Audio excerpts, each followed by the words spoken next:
আলহামদুলিল্লাহ, আল্লাহ সুবহানাহু ওয়া তাআলার দরবারে শুকরিয়া জ্ঞাপন করছি যে মহান রব্বুল আলামিন আমাদেরকে সাইয়্যিদুল আইয়াম আজকের এই জুমার দিনে তার ঘরে উপস্থিত হওয়ার তৌফিক দান করেছেন। এই জন্য শুকরিয়া আদায় করছি আলহামদুলিল্লাহ।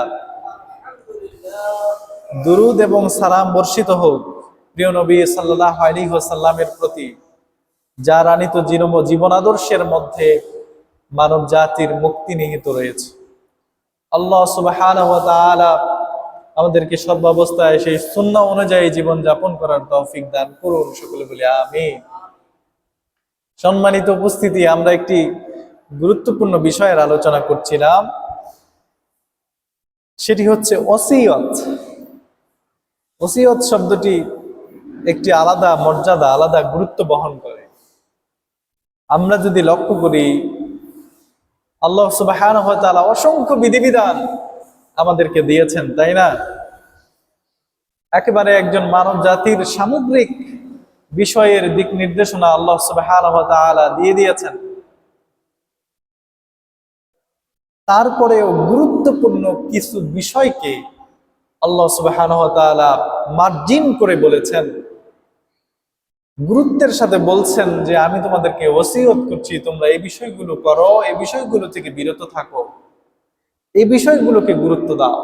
এত গুরুত্বপূর্ণ বিধিবিধান, এত বিধানের মধ্যে যে বিধানগুলো আল্লাহ সুবহানাহু ওয়া তাআলা আমাদেরকে গুরুত্বের সাথে ওসিয়ত করলেন, মূলত সেই বিষয়গুলো আমরা কোরআন মাজিদ এবং নবী করিম সাল্লাল্লাহু আলাইহি ওয়াসাল্লামের সুন্নাহ থেকে জানার চেষ্টা করছিলাম। আলহামদুলিল্লাহ, ইতিমধ্যেই আমরা সূরা আল আনআমের 151 নম্বর আয়াতের 1 নম্বর যে ওসিয়ত ছিল আল্লাহ সুবহানাহু ওয়া তাআলা আমাদেরকে করেছেন যে শিরক থেকে বেঁচে থাকতে হবে, সেটি ইতিমধ্যেই আমরা জেনেছি। আমরা আরেকটি বিষয়ও জেনেছি, যেটি আল্লাহ সুবহানাহু ওয়া তাআলা তার শিরক থেকে বেঁচে থাকার পরে আমাদেরকে ওসিয়ত করছেন, সেটি হলো পিতামাতার প্রতি ইহসান করা। গত জুমায় আমরা সংক্ষিপ্ত আকারে এই ইহসান সম্পর্কেও জেনেছি। আলহামদুলিল্লাহ, আল্লাহ সুবহানাহু ওয়া তাআলা অতঃপর আমাদেরকে তৃতীয় যেই বিষয়টি এই আয়াতের মধ্যে ইরশাদ করছেন, আমাদেরকে বলছেন, সেটি হচ্ছে দারিদ্রতার ভয়ে তোমরা সন্তানগুলোকে মেরে ফেলো না। আধুনিক কালের বিজ্ঞানীরা এখন বলছেন যে দারিদ্রতার ভয়ে মানুষ ভ্রূণগুলো নষ্ট করে ফেলছে, এবং মানুষের মধ্যে একটা টেন্ডেন্সি ঢুকে গেছে, পশ্চিমা কালচার। পৃথিবীর বিভিন্ন রাষ্ট্রে এই বেশি সন্তান যারা নিচ্ছেন বা নিবেন বা যাদের হবেন, তাদেরকে পুরস্কার পর্যন্ত দেওয়ার ঘোষণা করছে। তারপরেও সেই সব দেশগুলোতে দেখা গেছে জনসংখ্যা হ্রাস পাচ্ছে দিন দিন। কিন্তু আল্লাহ সুবহানাহু ওয়া তাআলা চাচ্ছেন, রাসূল করিম সাল্লাল্লাহু আলাইহি ওয়াসাল্লাম চাচ্ছেন ঈমানদারদের সংখ্যা পৃথিবীতে বেশি হোক। গত 2 দিন আগেও একজন ভাইয়ের সাথে আমার কথা হচ্ছিল, তিনি তার 7 জন ছেলে মেয়ে, আলহামদুলিল্লাহ। তো তিনি কথা প্রসঙ্গে বলছিলেন যে আমার সন্তানাদি নিয়ে আমার আত্মীয় স্বজনদের বাড়িতে যেতে আমি কিছুটা লজ্জা বোধ করি, পরিবারের সদস্য সংখ্যা বেশি। আমি খুব আফসোস করলাম, অথচ আল্লাহ সুবহানাহু ওয়া তাআলা বলছেন যে তোমরা সংখ্যা বাড়াও। রাসূল করিম সাল্লাল্লাহু আলাইহি ওয়াসাল্লাম এই ওসিয়ত করছেন, অথচ পশ্চিমা কালচার, এমনকি আপনারা আমাদের পাঠ্যপুস্তকগুলোর মধ্যে দেখবেন, প্রাইমারি স্কুলের পাঠ্যপুস্তকগুলোর পেছনে দেখবেন লেখা আছে 2টির বেশি নয়, ইত্যাদি ইত্যাদি, একটি হলে ভালো হয়, এই ধরনের স্লোগান পর্যন্ত দেয়া হচ্ছে। এই ধরনের স্লোগান, এই ধরনের চিন্তাধারা, এগুলো পুরাই কোরআন সুন্নাহ বিরোধী চিন্তাধারা। সম্মানিত উপস্থিতি, রাসূল করিম সাল্লাল্লাহু আলাইহি ওয়াসাল্লাম এবং আল্লাহ সুবহানাহু ওয়া তাআলা আমাদেরকে ইরশাদ করছেন, দারিদ্রতার ভয়ে তোমরা সন্তানগুলোকে মেরে ফেলো না। বেশি সন্তান মানে বেশি বারাকা। আল্লাহ সুবহানাহু ওয়া তাআলা বলছেন, ওয়ালা তাকতুলু আওলাদাকুম মিন ইমলাক, দারিদ্রতার ভয়ে তোমরা তোমাদের সন্তানগুলোকে মেরে ফেলো না। নাহনু নারযুকুকুম ওয়া ইয়্যাকুম, আমি আল্লাহ রাব্বুল আলামিন তোমাদেরকে যেইভাবে রিজিক দিয়ে থাকি, তোমাদের সন্তানদেরকেও আমি সেইভাবে রিজিক দান করব। বেশি সন্তানের ভয়ে, তাদেরকে খাদ্য ভরণ পোষণ দেওয়ার ভয়ে তোমরা সন্তানগুলোকে মেরে ফেলো না।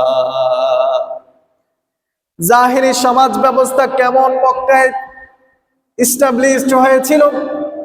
কাফের মুশরিকরা, বেদুইনরা, ইসলাম না যারা মানুষেরা, তাদের অবস্থাটা কি ছিল? জীবন্ত মানুষগুলোকে, জলজন্ত সন্তানগুলোকে কবর খুঁড়ে সেই কবরের মধ্যে নিক্ষেপ করা হতো।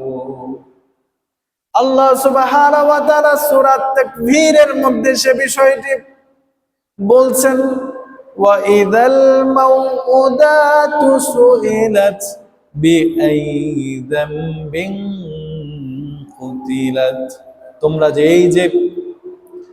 যে এই যে হত্যা করছো বনি আদমকে, এই যে তোমরা মানুষ সন্তানগুলোকে হত্যা করছো, আধুনিক কালে তোমরা যেইভাবে স্লোগান তুলছো, আল্লাহ সুবহানাহু ওয়া তাআলা আধুনিক কালের এটা হচ্ছে নতুন জাহালত। আল্লাহ সুবহানাহু ওয়া তাআলা বলছেন বিআইয়ি যামবিন কুতিলাত, তোমরা যে হত্যা করছো, আল্লাহ সুবহানাহু ওয়া তাআলা তোমাদেরকে কিয়ামতের কঠিন মুসিবতের দিনে জিজ্ঞেস করবেন, আমার এই বান্দা বান্দীদেরকে তোমরা কেন হত্যা করেছিলে? এর জবাবে বনি আদম তোমরা কি উত্তর দিবে? নাহনু নারযুকুকুম, আমি তো তোমাদেরকে রিজিক দিয়ে থাকি, আর আমি তাদেরকেও রিজিক দেব, তোমরা আমার গোলামদেরকে কেন হত্যা করছো? বনি আদমদের হৃদয়ের মধ্যে রিজিকের ভয়, টেনশন ঢুকে গেছে। এমনকি অনেক ইমানদাররা এখন মেয়ে বিয়ে দেওয়ার সময় দেখে না যে ছেলের তাকওয়া আছে কিনা, ছেলের চরিত্র ভালো কিনা, এগুলা দেখছেন না। তারা দেখছেন যে তারা এস্টাবলিশড কিনা ছেলে। বিশেষ করে আমাদের বিক্রমপুর মুন্সিগঞ্জের মানুষের তো টেন্ডেন্সি হলে এমন যে ইটালিতে আছে কিনা, দেশে সম্পদশালী কিনা, ইত্যাদি ইত্যাদি বিষয়ে আমরা দেখে থাকি মুন্সিগঞ্জের লোকেরা। কিন্তু আল্লাহ বলছেন নৈতিকতা দেখার জন্য, ঈমান তাকওয়া দেখার জন্য তোমরা এগুলোকে দেখো। আর আল্লাহ বলছেন তোমরা যে রিজিক তালাশ করছো, এই রিজিক তো আমিই দিয়ে থাকি। প্রিয় ভাইরা আমার, প্রিয় বন্ধুরা আমার, আপনারা যদি লক্ষ্য করেন আজকে আমরা রিজিকের ভয়ে কত ধরনের টেন্ডেন্সি মাথার মধ্যে রাখি। সুন্দরবনে একটি পরিসংখ্যানে দেখলাম পত্রিকায়, সুন্দরবনের যে বাঘগুলো আছে, এই বাঘগুলো কম করে হলেও এক একটি বাঘ প্রত্যেক দিন গড়ে 15 কেজি হরিণের মাংস খায়। কত কেজি? 15 কেজি করে। এবং কোনো দেখলাম রিপোর্টে আসছে, তারা বলছে যে কোনো বাঘ, অধিকাংশ বাঘ প্রায় 30 কেজির উপরেও গোশত খায় হরিণের। এবং সর্বনিম্ন যে পরিসংখ্যান আসছে সেটা হচ্ছে যে সর্বনিম্ন তারা 15 কেজি খায়, কম খাইলেও 15 কেজি প্রত্যেক দিন কি খায়? হরিণের গোশত খায়। বাংলাদেশ প্রতিদিন পত্রিকার ভিতরে রিপোর্ট আসছে। তাহলে হিসাব করেন 15 কেজি হরিণের গোশতই যদি আমরা ধরি, কম করে হলেও, সেখানে রিপোর্টের মধ্যে এসেছে কম করে হলেও 15 কেজি হরিণের গোশতের দাম 60,000 টাকা। তাহলে একটি বাঘ প্রত্যেক দিন 60,000 টাকার খাবার খাচ্ছে, আল্লাহ তাকে হরিণের গোশত পর্যন্ত খাওয়াচ্ছে। গরু মহিষও যদি হিসাব করেন তাহলেও তো সেটা কম না। এবং এই পরিসংখ্যানগুলো দিকে যদি আমরা লক্ষ্য করি, তাহলে একটা বাঘকে আল্লাহ সুবহানাহু ওয়া তাআলা খাওয়াচ্ছেন না? খাওয়াচ্ছে। কিন্তু আমরা বনি আদম 250 গ্রাম সর্বোচ্চ খাইলে কি 250 গ্রাম ভাত খাই, আর সাথে অন্যান্য কিছু খাই। এই সামান্য কিছু খাওয়ার জন্য বনি আদম সামান্য কিছু খাওয়ার জন্য চুরি করে, দুর্নীতি করে, ঘুষ খায়, বাটপারি করে, বদমাইশি করে, মানুষের জন্য মারামারি করে, আইল ঠেলাঠেলি করে, কত কিছু করে মানুষ সামান্য একটু খাবারের জন্য, তাই না?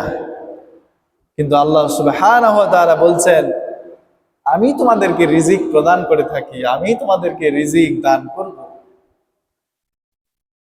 আল্লাহ সুবহানাহু ওয়া তাআলা সুন্দরবনের বাঘকে যদি প্রত্যেক দিন 15 কেজি করে হরিণের গোশত খাওয়াতে পারে, তাহলে আপনি আমি বনি আদম হালাল ভাবে ইনকাম করলে, চেষ্টা করলে আল্লাহ সুবহানাহু ওয়া তাআলা আমাদেরকেও রিজিক দেবেন কি দেবেন না?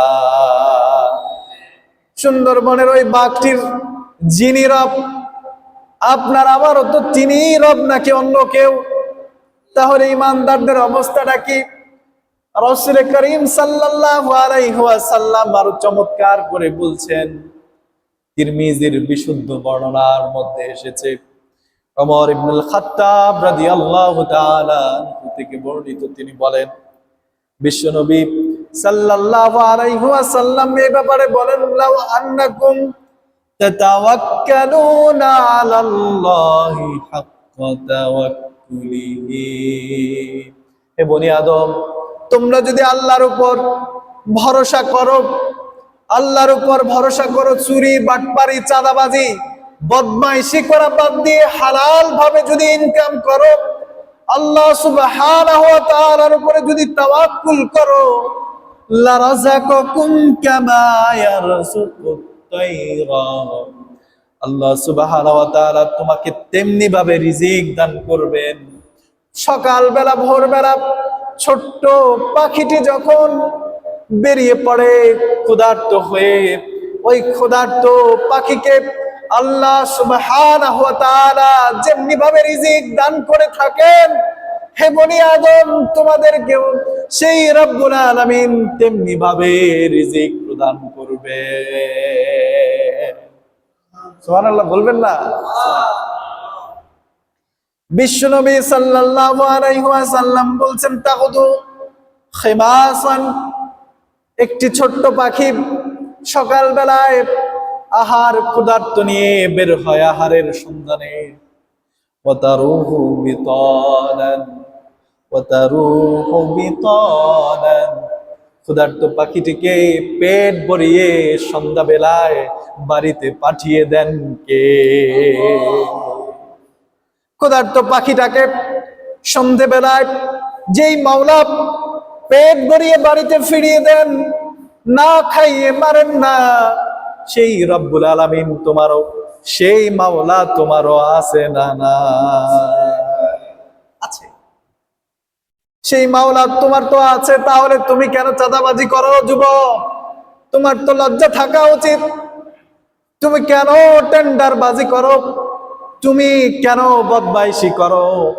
সেই রব্বুল আলামিনের আনুগত্য পোষণ করলে, সেই রব্বুল আলামিনের দেখানো পথ অনুযায়ী যদি তুমি যুবক চলো, তাহলে সেই রব্বুল আলামিনও তোমাকে সম্মানিত করবেন, রিজিক দান করবেন কি করবেন না? প্রিয় ভাইয়ের আমার, প্রিয় বন্ধুরা আমার, আল্লাহ সুবহানাহু ওয়া তাআলা আমাদেরকে 3 নাম্বার ওসিয়ত করলেন, হে বনি আদম, ওয়ালা তাকতুলু আওলাদাকুম মিন ইমলাক, দারিদ্রতার ভয়ে সন্তানগুলোকে মেরে ফেলো না। নাহনু নারযুকুকুম ওয়া ইয়াহুম, তোমাদেরকে যেই মালিক রিজিক দান করে থাকেন, তোমাদের সন্তানদেরকেও সেই ধরনের রিজিক দিবে। সুবহানাল্লাহ। তাহলে এই জাহালত থেকে, এই চিন্তা ভাবনা থেকে ইমানদারদেরকে ফিরে আসতে হবে, আল্লাহর উপর ভরসা করতে হবে। সেই মালিক অবশ্যই সম্মানিত করবেন এবং রিজিক দান করবেন ইনশাআল্লাহ। তাহলে এটি ছিল 3 নম্বর ওসিয়ত আল্লাহ সুবহানাহু ওয়া তাআলার পক্ষ থেকে। এরপরে আল্লাহ সুবহানাহু ওয়া তাআলা বলছেন, 4 নম্বর ওসিয়ত করছেন, ওয়ালা তাকরাবুল ফাওয়াহিশা মা যাহারা মিনহা ওয়া মা বাতান ওয়ালা তাকরাবুল ফাওয়াহিশা ওয়ালা তাকরাবুল ফাওয়াহিশা। 4 নম্বর ওসিয়ত, অশ্লীলতা থেকে দূরত্ব বজায় চলো। লা তাকরাব, হে ঈমানদাররা তোমরা অশ্লীলতার কাছাকাছিও যেও না। অশ্লীলতার কাছাকাছিও যাবে না, অশ্লীলতা থেকে দূরত্ব বজায় চলো। তাহলে ঈমানদারদের সমাজের অবস্থাটা কি আজকে একটু দেখেন না?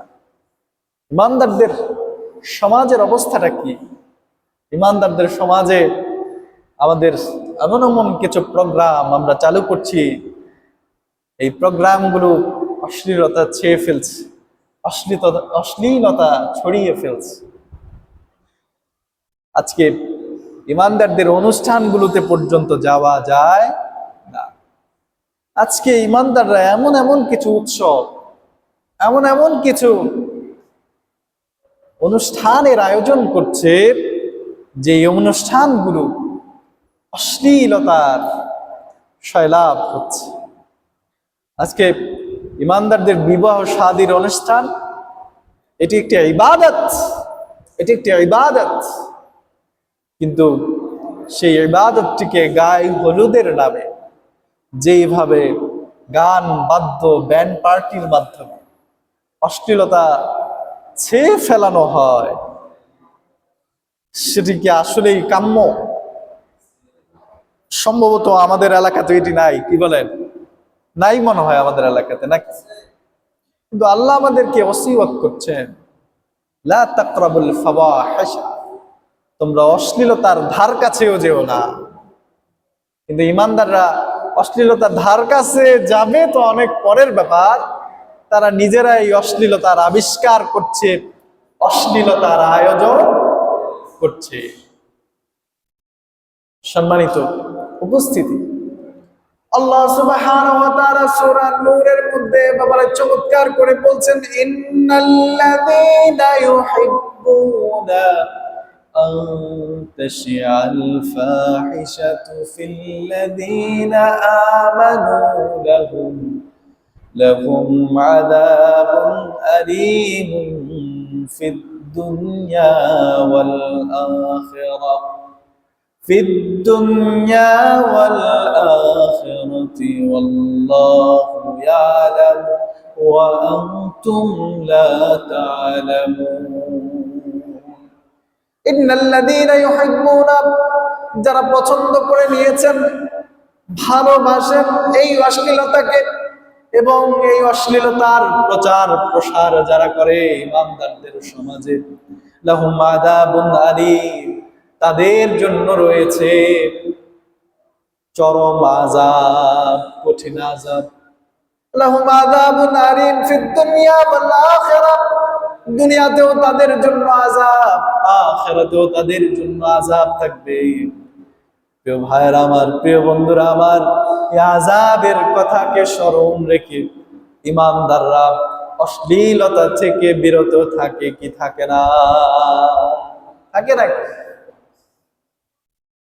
ইন্নাল্লাযীনা ইউহিব্বুনা, যারা এই অশ্লীলতাকে ভালোবেসেছে, পছন্দ করেছে, তাদের জন্য রয়েছে দুনিয়াতেও আযাব, আখিরাতেও আযাব। দুনিয়াতে আযাব কি শুনবেন আপনারা? দুনিয়ার আযাবটা কি? এই অশ্লীলতার সয়লাভের কারণে বাংলাদেশ প্রতিদিন পত্রিকার মধ্যে রিপোর্ট এসেছে, সেখান থেকে সংক্ষিপ্ত কয়েকটি কথা যদি আপনাদেরকে আমি বলি। আমাদের পার্শ্ববর্তী দেশ ভারত, এই ভারতে এই অশ্লীলতার সয়লাভের কারণে সেখানে 22 মিনিটে, প্রতি 22 মিনিট অন্তর অন্তর ভারতে একটি করে ধর্ষণের মামলা অভিযোগ দায়ের হয়। এটাকে আপনি কিভাবে দেখছেন? একটি দেশে প্রতি 22 মিনিট অন্তর অন্তর একটি করে ধর্ষণের অভিযোগ দায়ের হয়। ব্রিটেনের অবস্থা ব্রিটেনের অবস্থা একটি সেই পরিসংখ্যানের মধ্যে এসেছে। ব্রিটেনের প্রতি 5 জন মহিলার মধ্যে একজন মহিলা ধর্ষণের শিকার। এটি কি চিন্তা করা যায়? প্রতি 5 জন মহিলার মধ্যে একজন নারী ধর্ষিতা, ধর্ষণের শিকার। কানাডাতে প্রতি 17 জন নারীর মধ্যে একজন নারী ধর্ষণের শিকার, এবং একজন নারী তাদের বিরুদ্ধে ধর্ষণের মামলা দায়ের রয়েছে।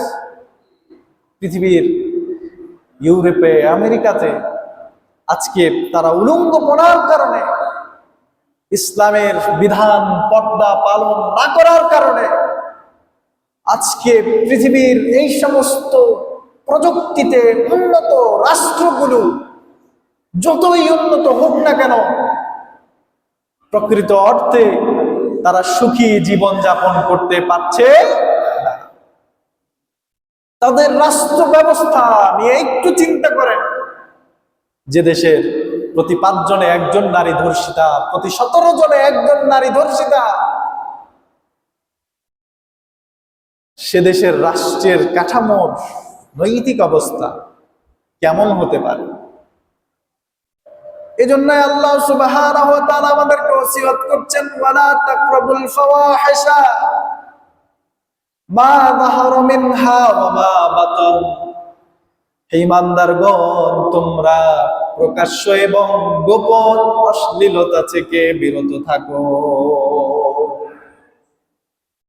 প্রকাশ্য এবং গোপন অশ্লীলতা থেকে বিরত থাকো। অশ্লীলতার ধারে কাছেও যেও না। এই অশ্লীলতার কাছাকাছি যাওয়ার কারণে আজকে সমাজ ব্যবস্থা যাদের ভঙ্গুর হয়ে গেছে, আল্লাহ সুবহানাহু ওয়া তাআলার বিজ্ঞান ভিত্তিক এই উপদেশ, এই নসিহত না মানার কারণে ইউরোপ, আমেরিকাতে তারা উন্নত রাষ্ট্র হওয়ার পরেও যেইভাবে ভঙ্গুর রাষ্ট্রতে পরিণত হচ্ছে, আজকে যদি আমরাও সেই ধরনের অশ্লীলতার সয়লাব আমাদের সমাজে, রাষ্ট্রের মধ্যে যদি ছড়িয়ে যায়, তাহলে আমাদের সমাজ ব্যবস্থাও ভঙ্গুর হয়ে যাবে এবং আমাদের সমাজ কাঠামো নষ্ট হয়ে যাবে। পরিবার কথা বলতে কিছু থাকবে না, সমাজ ব্যবস্থা বলতে কিছু থাকবে না, রাষ্ট্র বলতে কিছু থাকবে না, বরং একটি জনপদ থাকবে। সেই জনপদে মানুষও থাকবে, তবে সেটা মানুষের জনপদ আর বলা যাবে না, বরং সেটাকে বলতে হবে শিয়াল কুকুরের জনপদ। এই জন্য আল্লাহ সুবহানাহু ওয়া তাআলা বলছেন, তোমরা অশ্লীলতার ধার কাছেও যেও না। এই অশ্লীলতা শয়তানের একটি অস্ত্র। এর মাধ্যমে শয়তান বনি আদমকে ঘায়েল করে, এর মাধ্যমে একটি প্রজন্মকে ধ্বংস করে দেয়। এবং এই অশ্লীলতার সয়লাব আমরা দেখতে পাচ্ছি সমাজের মধ্যে। আল্লাহ সুবহানাহু ওয়া তাআলার এই পর্দার বিধান, পর্দা কি শুধু নারীদের জন্য না, পুরুষদের জন্য আছে? পর্দার বিধান যদি বাস্তবায়ন হয়, তাহলে কিন্তু এটি আর সয়লাব হয় না। আজকে বিয়ের অনুষ্ঠানগুলোতে কি অবস্থা! আমরা তো মুসলমানদের বিয়ের অনুষ্ঠান, বিয়েতে যাওয়া বন্ধ করে দিছি। আপনারা অনেকেই জেনে থাকবেন, আমি জানি ব্যক্তিগতভাবে, আমাদের এই মসজিদের সম্মানিত মোতাওয়াল্লি সাহেব, তিনি কারো বিয়ে বাড়িতে যায় না। কেন? সেখানে গেলে পর্দার বালাই থাকে না। এবং আমি নিজেও এখন বিয়ে বাড়িগুলোতে, ইমানদারদের বিয়ে বাড়িতে যাওয়া বন্ধ করে দিচ্ছি। কারণ সেখানে যেই হারে পর্দার লঙ্ঘন হয়, বুঝাইরই সুযোগ নাই যে এটা মুসলমানদের বিয়ের অনুষ্ঠান। এটা যে মুসলমানদের বিয়ের অনুষ্ঠান, এটা বোঝারই সুযোগ নাই। এরপরে আমরা দেখতে পাচ্ছি সমাজে বিভিন্ন ধরনের উৎসবের আয়োজন করা হচ্ছে, বাঙালি উৎসব নাম দিয়ে এই সেই কত ধরনের উৎসব। মূলত শয়তান এগুলো করাচ্ছে অশ্লীলতার সয়লাভ করানোর জন্য। আর অশ্লীলতার সয়লাভ হলেই তো শয়তান সফল, আর আল্লাহর বিধানকে লঙ্ঘন করার সুযোগ তৈরি হয়। আজকে স্কুল কলেজগুলোর অবস্থা কি? বিশ্ববিদ্যালয়গুলোর অবস্থা কি? আমি জাতীয় বিশ্ববিদ্যালয় থেকে অনার্স মাস্টার্স করেছি। আমি বিদায় অনুষ্ঠানে যাইতে পারি নাই। বিদায় অনুষ্ঠান পরীক্ষা দিয়ে শুধু চলে আসতাম, পরীক্ষার সময় পরীক্ষা দিয়ে শুধু চলে আসতাম, বিদায় অনুষ্ঠানে যাইতে পারি নাই। অনেক আফসোস, শিক্ষকরা আমাকে অনেক ভালো জানতেন, কিন্তু বিদায় অনুষ্ঠানে যাইতে পারি নাই, ক্রেস্ট আনতে পারি নাই। কি জন্য আনতে পারি নাই? সেখানে রেক ডে নামে একটি অনুষ্ঠান হয়, সেখানে কোনো ইমানদার তো দূরে থাক, একজন সুস্থ মানুষও এই ধরনের অনুষ্ঠানে অংশগ্রহণ করতে পারে। এই যে যে অবস্থাগুলো চলছে আজকে যুব সমাজ, আজকে তথাকথিত প্রগতিশীলতা, উন্নত জাতি হওয়ার নামে, সুশীলতার নামে, মুক্ত মনার নামে আজকে যুব সমাজকে বিভিন্ন ধরনের উপকরণ দিয়ে, যেইভাবে জাল দিয়ে যেইভাবে মাছ ধরা হয়, ঠিক তেমনি ভাবে অশ্লীলতা আমাদের চারিপাশ দিয়ে যেন ছড়িয়ে পড়েছে। সমাজ ব্যবস্থাতে তো ছড়িয়েছে, এটি তো একটি বিষয়, কিন্তু ইমানদারদের সমাজ ব্যবস্থা, ইমানদারদের কৃষ্টি কালচার, ইমানদারদের অনুষ্ঠানগুলোতে পর্যন্ত আজকে অশ্লীলতা ছড়িয়ে পড়েছে। আল্লাহ সুবহানাহু ওয়া তাআলা আমাদেরকে নসিহত করছেন যে তোমরা অশ্লীলতা থেকে দূরে থাকো, অথচ আমরা এর মধ্যে ঢুকে যাচ্ছি। এজন্য যুবক ভাইদেরকে সিদ্ধান্ত নিতে হবে, স্কুল কলেজে পড়ুয়া যুবক ভাইদেরকে সিদ্ধান্ত নিতে হবে। পড়ালেখা শেষ হয়েছে, পড়ালেখা শেষ হওয়ার পরে দোয়া নেওয়ার শেষ সময়টা থাকে শিক্ষকদের কাছ থেকে দোয়া নিয়ে ফিরে আসার সময়, কিন্তু সেই সময়টাতে এক ধরনের গজবের অনুষ্ঠান করে ফিরে আসে লোকেরা। সম্মানিত উপস্থিতি, এ ব্যাপারে আমাদের কেয়ারফুল হওয়া দরকার, সতর্ক থাকা দরকার। আপনাদেরকে কত সুন্দর করে বললে যে আসলে আপনারা এগুলো থেকে বিরত থাকবেন আমার জানা নাই, কিন্তু মানুষ যত সুন্দর করেই বলুক না কেন, আল্লাহর চাইতে বেশি সুন্দর করে আর কে বলতে পারে? আল্লাহর চাইতে বেশি সুন্দর করে আর কে বলতে পারে? সে আল্লাহ সুবহানাহু ওয়া তাআলা আমাদেরকে বলছেন তোমরা অশ্লীলতা থেকে দূরে থাকো। বিশুদ্ধ বর্ণনার মধ্যে এসেছে, মুসনাদে আহমদ সহ বিভিন্ন হাদিস গ্রন্থের মধ্যে এসেছে, একজন ব্যক্তি রাসূল করিম সাল্লাল্লাহু আলাইহি ওয়াসাল্লামের কাছে যে বলছিলেন, ইয়া রাসূলুল্লাহ, আমি ব্যভিচার করতে চাই, আমি জিনা করতে চাই। বিশ্বনবী সাল্লাল্লাহু আলাইহি ওয়াসাল্লাম তার উপরে ক্ষিপ্ত হয় নাই, রাগান্বিত হন নাই। বিশ্বনবী সাল্লাল্লাহু আলাইহি ওয়াসাল্লাম তাকে বললেন, তুমি ব্যভিচার করতে চাও, জিনা করতে চাও, ভালো কথা,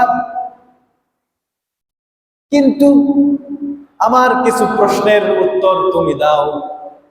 যুবক ভাইরা আমার, ইমানদারেরা আমার, বিশ্বনবী সাল্লাল্লাহু আলাইহি ওয়াসাল্লাম আমাদের কত সুন্দর করে শেখাচ্ছেন।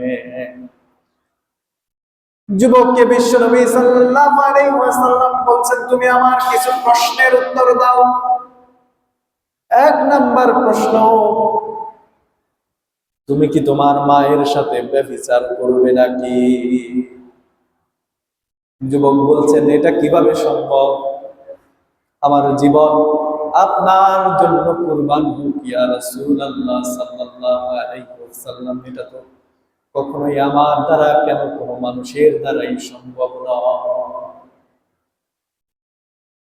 পুনরায় বিশ্বনবী সাল্লাল্লাহু আলাইহি ওয়াসাল্লাম বলছেন, লম্বা চওড়া হাদিস আমরা সংক্ষিপ্ত করে বলছি, তুমি তোমার মায়ের সাথে ব্যভিচার করবে না, ভালো কথা। তুমি কি তোমার মেয়ের সাথে ব্যভিচার করবে নাকি? যুবক বলছেন, ইয়া রাসূলুল্লাহ সাল্লাল্লাহু আলাইহি ওয়াসাল্লাম, আমার বাবা মা আপনার জন্য কুরবান হোক, মেয়ের সাথে কি ব্যভিচার করা যায় নাকি? কোন মানুষের পক্ষেই তো এটা করা সম্ভব নয়। বিশ্বনবী সাল্লাল্লাহু আলাইহি ওয়াসাল্লাম যুবককে আবার প্রশ্ন করলেন, যুবক তুমি কি তোমার ফুপুর সাথে ব্যভিচার করবে নাকি? বিশ্বনবী সাল্লাল্লাহু আলাইহি ওয়াসাল্লাম এই কথা বলার পর যুবক পুনরায় উত্তর দিলেন, একই কথা বললেন। বিশ্বনবী সাল্লাল্লাহু আলাইহি ওয়াসাল্লাম তাকে বললেন পুনরায়, তাহলে তুমি কি তোমার খালার সাথে ব্যভিচার করবে নাকি? যুবক বলছেন একই কথা, ইয়া রাসূলুল্লাহ এটা তো কখনোই সম্ভব না। অতঃপর বিশ্বনবী সাল্লাল্লাহু আলাইহি ওয়াসাল্লাম বলছেন, হে যুবক, তুমি তোমার মার সাথে, মেয়ের সাথে, বোন, ফুফু, খালার সাথে জেনা করতে, ব্যভিচার করতে চাও না, তাহলে অন্য কোন ব্যক্তির মা, মেয়ে, বোন, খালা, ফুফুর সাথে তুমি কেন জিনা করবে?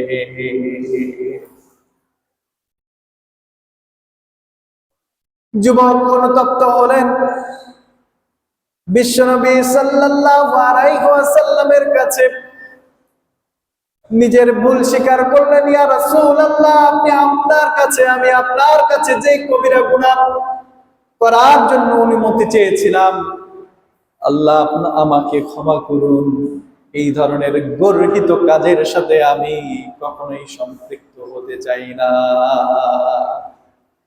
বিশ্বনবী সাল্লাল্লাহু আলাইহি ওয়াসাল্লাম যুবককে কাছে টেনে নিলেন, জড়িয়ে ধরলেন, দোয়া করলেন, আল্লাহুম্মা গফির যামবাহু ওয়া তাহির কলবাহু।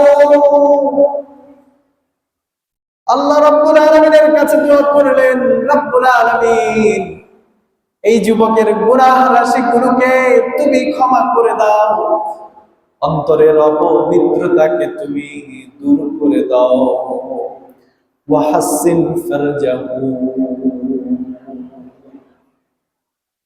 বিশ্বনবী সাল্লাল্লাহু আলাইহি ওয়াসাল্লাম এই যুবকের জন্য পবিত্রতার পুণ্যের দোয়া করলেন, যুবকটি ভালো হয়ে গেলে।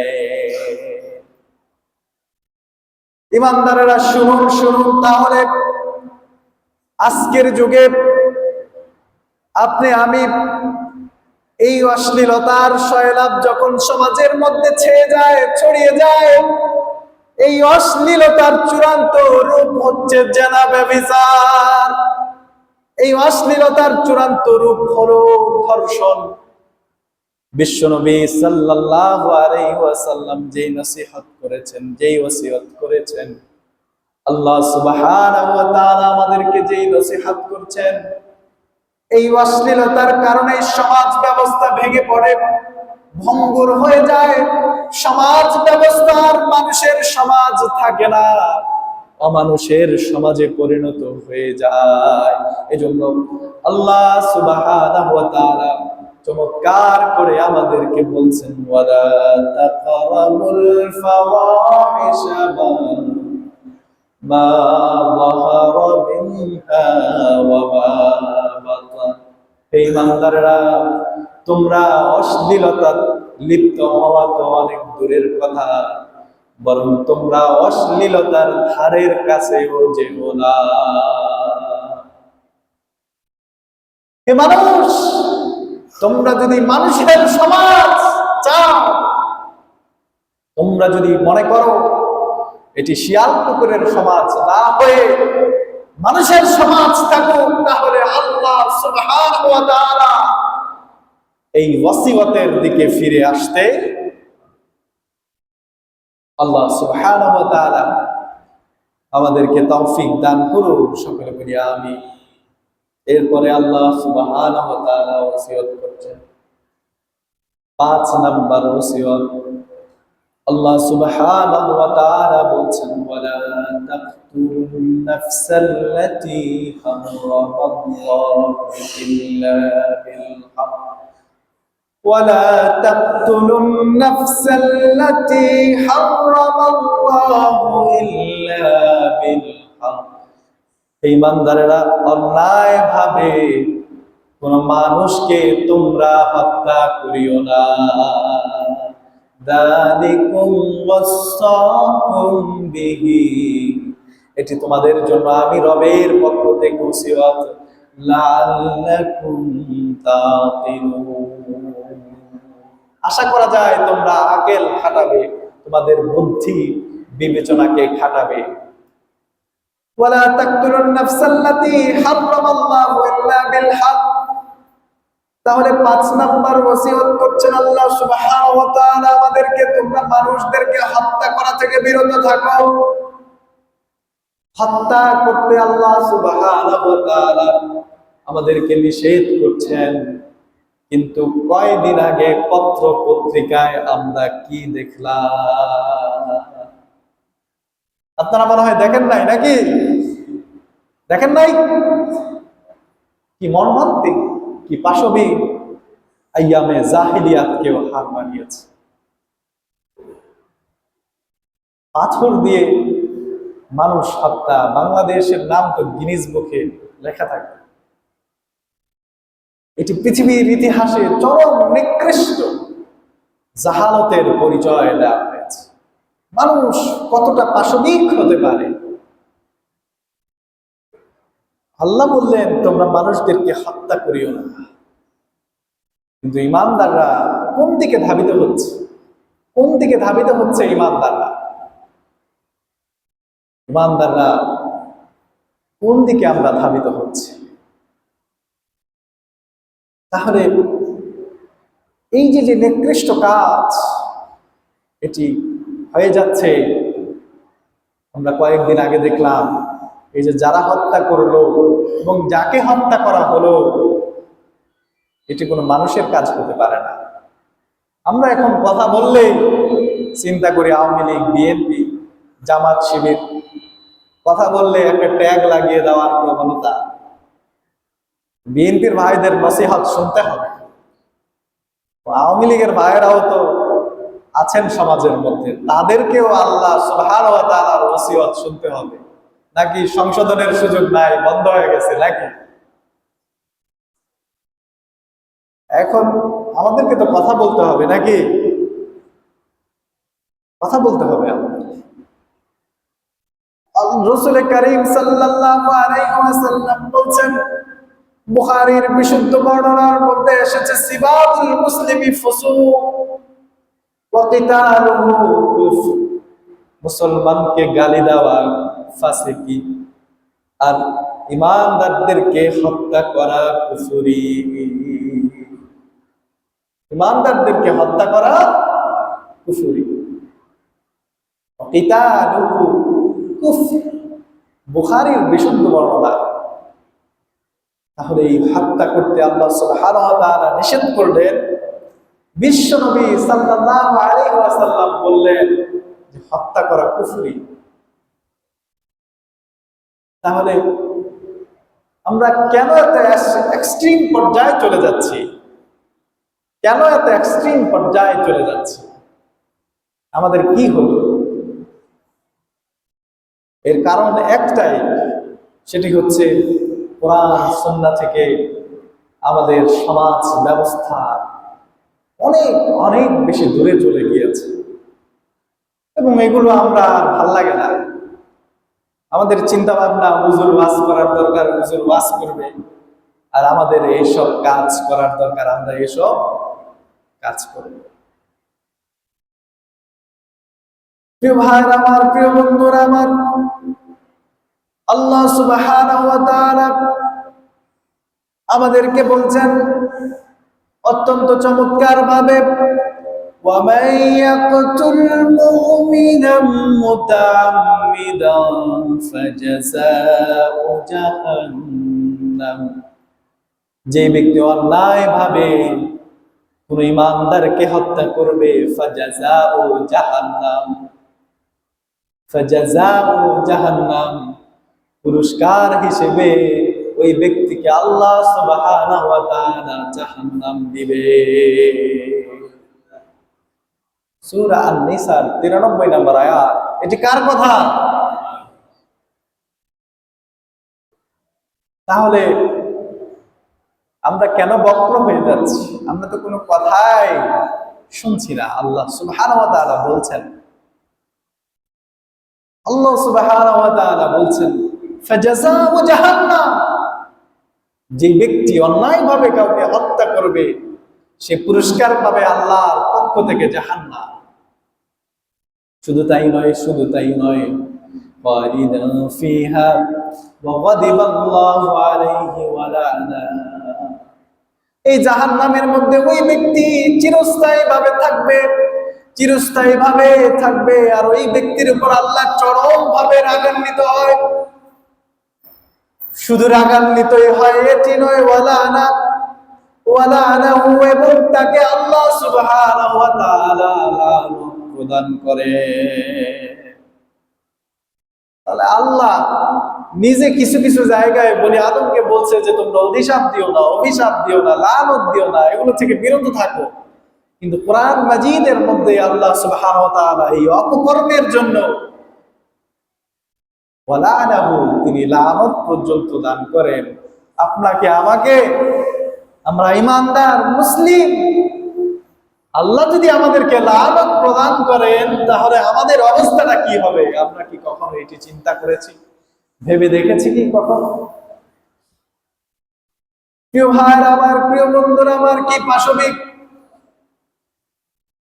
আল্লাহ সুবহানাহু ওয়া তাআলা আমাদেরকে বলছেন সূরা মায়েদার ৩২ নম্বর আয়াতের মধ্যে আল্লাহ সুবহানাহু ওয়া তাআলা বলছেন, কেউ যদি একজন মানুষকে অন্যায়ভাবে হত্যা করে সে যেন একটি গোষ্ঠীকে হত্যা করে ফেলল, আর কেউ যদি একজন মানুষকে বাঁচিয়ে দেয় সে যেন একটি জাতি, একটি গোষ্ঠীকে বাঁচিয়ে দিল। তাহলে আমরা দেখলাম আমাদের কি হয়েছে, আমরাও বুঝতে পারলাম না। কিছু মানুষ না বুঝে হয়তো অন্যায় কাজে লিপ্ত হয়ে পড়েছিল, কিন্তু তাই বলে কি আশেপাশে আমাদের ঈমানদারদের অন্তত দায়িত্ব কি ছিল না যে যে এই কাজে অধ্যত্ত প্রদর্শন করে, যে এই কাজে লিপ্ত হচ্ছে তাকে এ থেকে বিরত রাখা? আমরাও কতটা বিকারগ্রস্ত হয়ে গেলাম। তাহলে এই অপরাধ যিনি করলেন, সে অপরাধ করে অপরাধী যেমনি ভাবে হলেন, আর আমরা যারা প্রত্যক্ষদর্শী চেয়ে চেয়ে শুধু দেখলাম, তাদেরকেও তো আল্লাহ সুবহানাহু ওয়া তাআলার কাছে জবাব দিতে হবে, এবং তাদেরকেও আল্লাহ সুবহানাহু ওয়া তাআলা ধরবেন।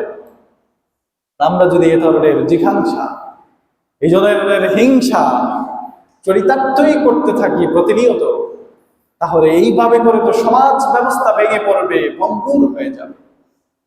এই জন্য আল্লাহ সুবহানাহু ওয়া তাআলা আমাদেরকে নসিহত করেছেন, আমাদেরকে ওসিয়ত করেছেন, ওয়ালা তাকতুলুন নাফসাল্লাতী হারামাল্লাহু ইল্লা বিল হক, তোমরা অন্যায়ভাবে কাউকে হত্যা করিও না।